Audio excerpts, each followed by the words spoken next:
to be a good journalist, you really just have to be a well-rounded person and, just go about your day wondering things, and reaching out and being willing to tackle things that are unknown to you. So a lot of it is really just stemming from a place of curiosity. I'm director of nonfiction media for a small studio that my friends created after they graduated. And that documentary came to me from a quick Google search, just based on some interests of mine, and maybe looking at things that are common headlines, like this upcoming documentary is on Asian Americans in the 19th century, and trying to find a perspective on it that hasn't been seen before. This documentary is about Chinese American cowboys, which is not something you would typically think of when you think of Chinese Americans in the 19th century. But I think it is a really fascinating part of journalism, taking something that is very commonly talked about and finding a new angle, and just diving into the nuance as opposed to being intimidated by it. The other thing I wanted to touch on too is that I have a background in history studies as well, and that's really been the main thing that got me into documentary production. It's also been one of the biggest aids to me in research and writing. There's been a lot of valuable databases that are free to the public, that have either been used to stem questions that I've then built off of, or to supplement work that I'm already trying to study, whether that's things like Chronicling America, which is this like 200-year-old database of newspapers all throughout the United States, or things like JSTOR, where you really just type in a topic and learn all these particular, very nuanced studies of things that you may have a very broad perspective of. I have to remind myself sometimes that you can't go in with a predetermined story, or a conclusion or a purpose. It's more so a particular angle, a particular side of something that you're trying to reveal, as opposed to direct people towards, if that makes sense.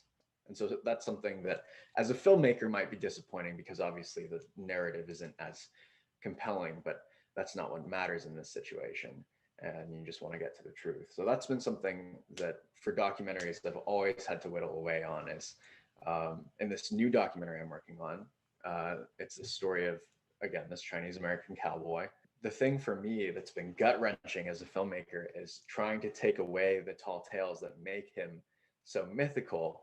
There's all these stories of him, getting into gunfights and earning the name Shoot 'em Down Sam, and all this crazy stuff about that. You have to verify, if you want to make a documentary. The intrigue really has to come from the topic itself, and not a particular storyline that you see coming from the topic. There's a lot of times where I do have to sit and introspect about just like, what am I emotionally attached to as a storyteller, and what is the truth, and how can I make sure that the truth comes out in a way that grabs people's attention, but without compromising its integrity. For me, the process with documentaries has been that you go out with questions and you come back with footage, and then from the footage you edit a story.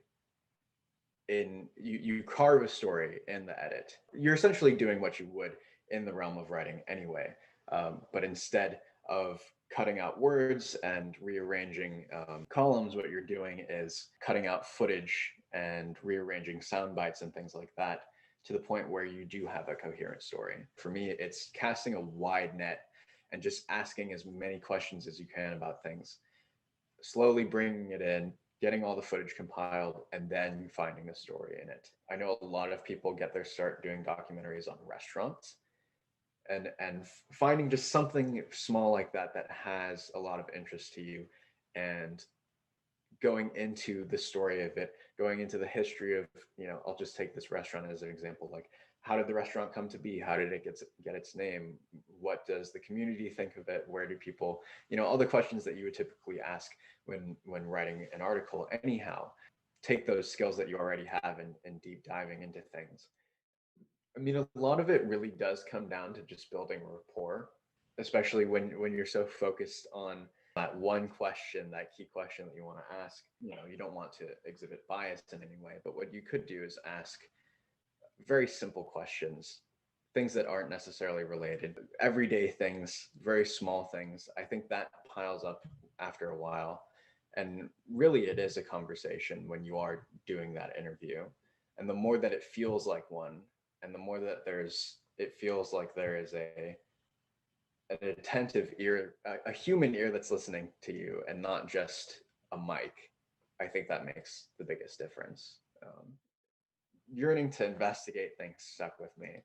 And I think that what was really appealing to me about history is the fact that you are investigating, but uh, in a realm that will not react to you in real time.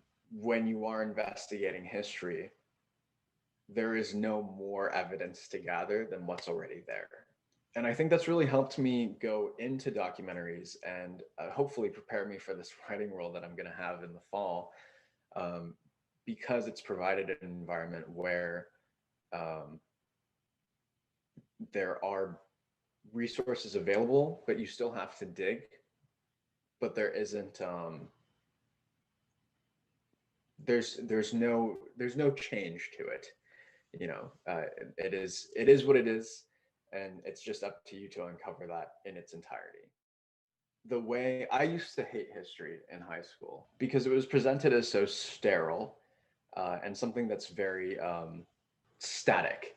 I used to think it was a lot of dates and events and trivia because that's how it's presented. I feel like there are a lot of textbooks where what you learn is this happened, then that happened, then that happened.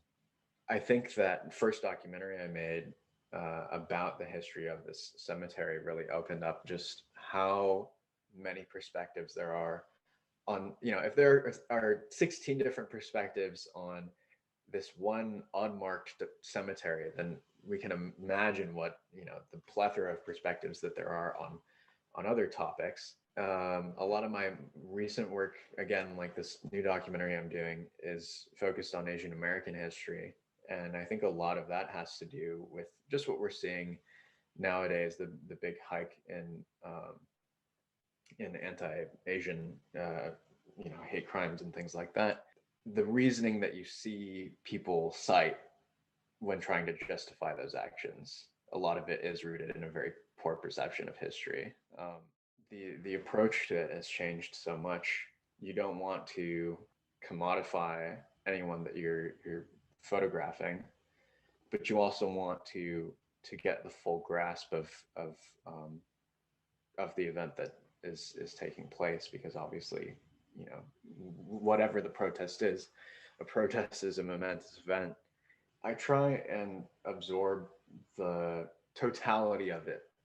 I at least tend to veer away from looking at individuals because obviously that's different when it comes to interviews and things like that. But I think when it comes to trying to make sure that you're not commodifying a particular or making light of a particular tragedy or an encounter or things like that, I think the best way to do that and still capture the idea of the event is to aim for the wider angle, I guess is what I'm saying. There is a huge appeal to that. I mean, it is, if screenwriters mainly write from personal experience, whether they realize it or not, then you can lean into that even more so when obviously doing a documentary on your actual experiences, and in a way that is more appealing to me, because it almost feels more like a conversation with someone who is real and exists in the real world and is just telling you a story. So that's certainly something that I've been interested in. I haven't produced anything yet, but I was just thinking about, you know, when it comes to history documentaries and things like that, I think I could find a way to kind of intertwine them, because there is always a place to start because you come from somewhere. A lot of my work has been interviews, and so a lot of that has been um, really taking the time to see what someone has said, online about a particular topic, if that's what you're interviewing them on. um, you really just want a full picture of who this person is before you go into an interview. Both for the sake of actually writing and producing a journalistic video or column, and also to guide some of the questions that you have on this person, and make sure that you're not just retreading the same ground. Because again, the intrigue of journalism and documentaries, at least for me, comes from that idea of providing a new angle on something that may already be in the public eye.